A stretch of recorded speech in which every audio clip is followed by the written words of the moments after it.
Opa, turma, vamos aí a mais um novo capítulo: Povos e Culturas nas Terras Banhadas pelo Mediterrâneo, primeira parte, certo? Então observa direitinho aí o contexto histórico que vai ser cobrado aí na frente com atividades. Pois bem, a gente começa com essa imagem e agora os contatos entre os romanos e germanos foram demorados e frequentes. Os contatos entre esses povos incluíam interação, adaptação e também preconceito ou exclusão.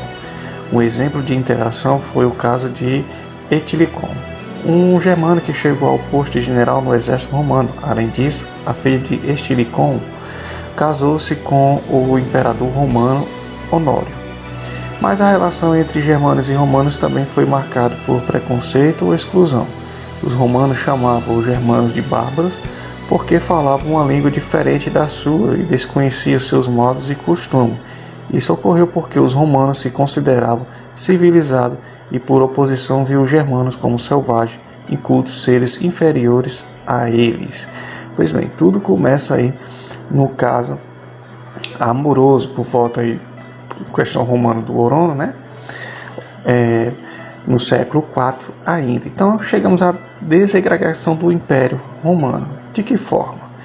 A partir do século III, no entanto, uma crise prolongada, motivada por fatores internos e externos, desorganizou o Império Romano e contribuiu para essa desagregação. Vamos entender com mais cuidado. Internamente, a raiz da crise está nos gastos crescentes do Império Romano para conservar províncias, pagar funcionários e manter soldados em toda a sua extensão de fronteira. Para cobrir esses gastos, os imperadores romanos aumentavam os impostos sobre a população e desvalorizavam a moeda.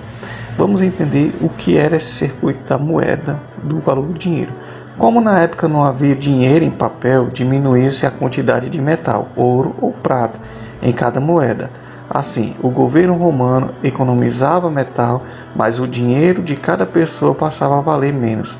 Os preços subiam e não se encontravam mais trabalhos nas cidades, gerando assim crise no meio social do Império Romano. Veio então o processo de ruralização. Entendendo um pouco nesse processo, além disso, ocorreu também um aumento da insegurança nas cidades romanas, devido à pressão dos germanos nas fronteiras do Império. E aí só foi piorando a situação. Empobrecidos pela crise econômica e com medo do germânico, muitos moradores da cidade se mudaram para o campo em busca de abrigo e trabalho.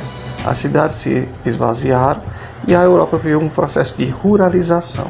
Conforme a imagem vocês veem com detalhezinhos aí. Então veio uma busca da solução para a crise.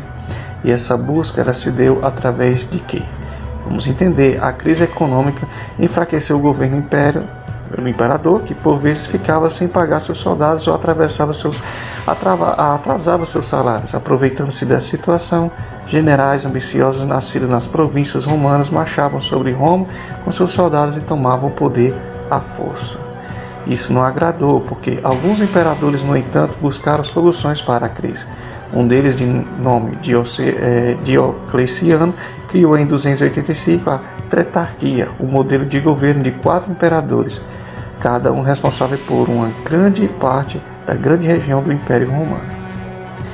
Outro imperador que buscou soluções para a crise foi Constantino. Além de combater os germanos com eficiência por motivo de segurança, ele mudou a capital do Império para Bizâncio, cidade que na sua homenagem passou a se chamar Constantinopla. Então veja que as soluções começaram a partir desses imperadores que não tinham outro modo a não ser fazer esses, Então, outra tentativa de solucionar a crise é facilitar a administração foi feita por Teodósio em 395. Ele dividiu o território romano em duas partes: Império Romano do Ocidente, com a capital em Roma, e o Império Romano do Oriente, com a capital em Constantinopla. Então, conforme a gente vai ver agora aqui no mapa. Então veja que na parte oeste nós temos Roma e na parte leste nós temos Constantinopla, na divisão que está aí no mapa, bem bonitinho para vocês. Partindo do outro ponto, veio a ascensão do cristianismo. É o que a gente vai ver agora, certo? Nessa ascensão do cristianismo era parte do século III. Como vimos, o Império Romano entrou em uma crise prolongada. Para muitos romanos empobrecidos, em consequência da crise, a religião oficial e o culto ao imperador já não trazia conforto espiritual ou esperança de dias melhores.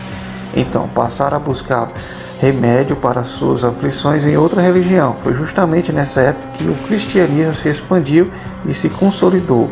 Para isso contribuíram os ensinamentos de quem? De Jesus. Essa própria imagem aí e semelhança que aparece para vocês.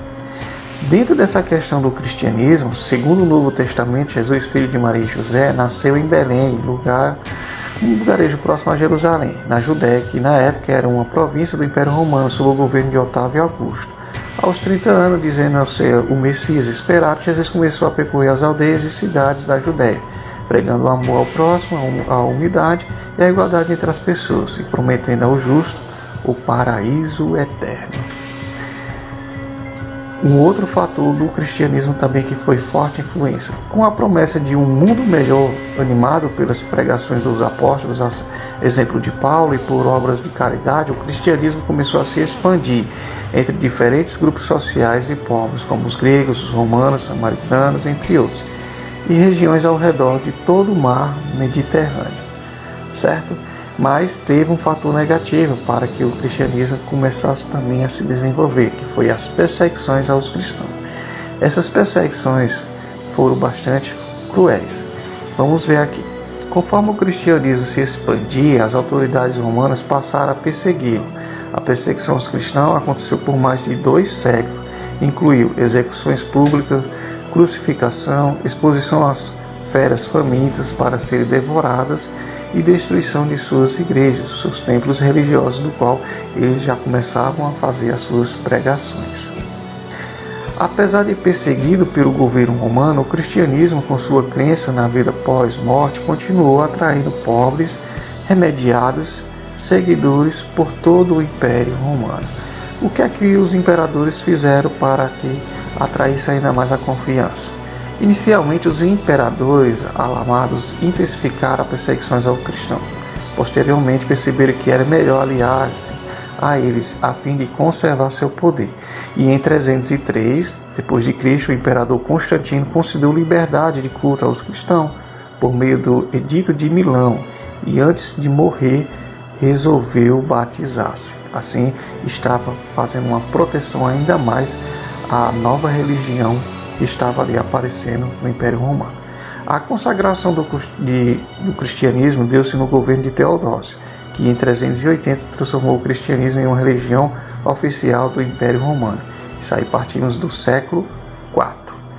Pois bem, então, nessa primeira parte a gente vê esse apanhado aí histórico datado, tá certo? Na segunda parte a gente vai entrar com outros detalhes. Por enquanto é só. Forte abraço a todos e até a próxima videoaula.